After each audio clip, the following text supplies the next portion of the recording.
Ready to move in premium triplex villas at Bachapalli APR Projects. Delhi మద్యం కుంభకోణం కేసులో కీలక పరిణామాలు చోటు చేసుకుంటున్నాయి. కవితను ఈడీ విచారిస్తోంది. కవిత పాత్రపై మరింత లోతుగా అధికారులు దర్యాప్తు చేస్తున్నారు. పలు కోణాల్లో విచారిస్తున్నారు. కస్టడీ విచారణలో కీలక విషయాల్ని రాబట్టే పనిలో ఉన్నారు. తాజాగా కవిత పిఏలపై కూడా ఈడీ దృష్టి సారించింది. బుధవారం కవిత సహాయకులను అధికారులు విచారించారు.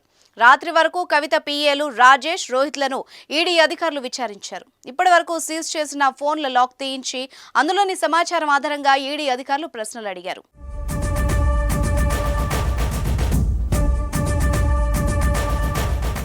కవితను అరెస్ట్ చేసిన రోజున ఆమె ఇంట్లో ఉన్న వాళ్లలో మొత్తం 16 మంది ఫోన్లను ఈడీ అధికారులు పరిశీలించినట్టు తెలిసింది. వాళ్లలో కవిత, ఆమె భర్త అనిల్తో పాటు వ్యక్తిగత సహాయకులు రాజేష్, రోహిత్ రావు, శరత్ల ఫోన్లను స్వాధీనం చేసుకుని మిగిలిన 11 ఫోన్లను తిరిగిచ్చేసినట్టు సంబంధిత వర్గాలు వెల్లడించాయి.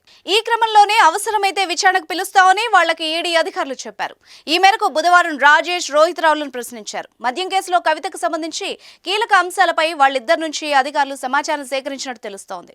మరోవైపు లిక్కర్ కేసులో తన అరెస్ట్ను సవాల్ చేస్తూ కవిత వేసిన రిట్ పిటిషన్ను సుప్రీంకోర్టు విచారణకు స్వీకరించింది. ఈ నెల 22న విచారణ జరగనుంది.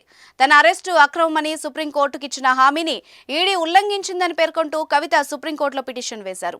ఈ కేసు విచారణను justice Sanjiv Khanna, justice MM Sundresh, justice Bela, M త్రివేదితో కూడిన త్రిసభ్య ధర్మాసనం చేపట్టనుంది. దీంతో అత్యున్నత న్యాయస్థానం ఇచ్చే ఆదేశాలపై ఉత్కంఠ నెలకొంది.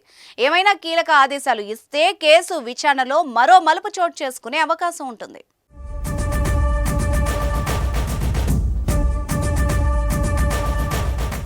సుమన్ టీవీలో మీ పర్సనల్ అండ్ బిజినెస్ ప్రమోషన్స్ కోసం కింది నెంబర్కి కాంటాక్ట్ చేయండి.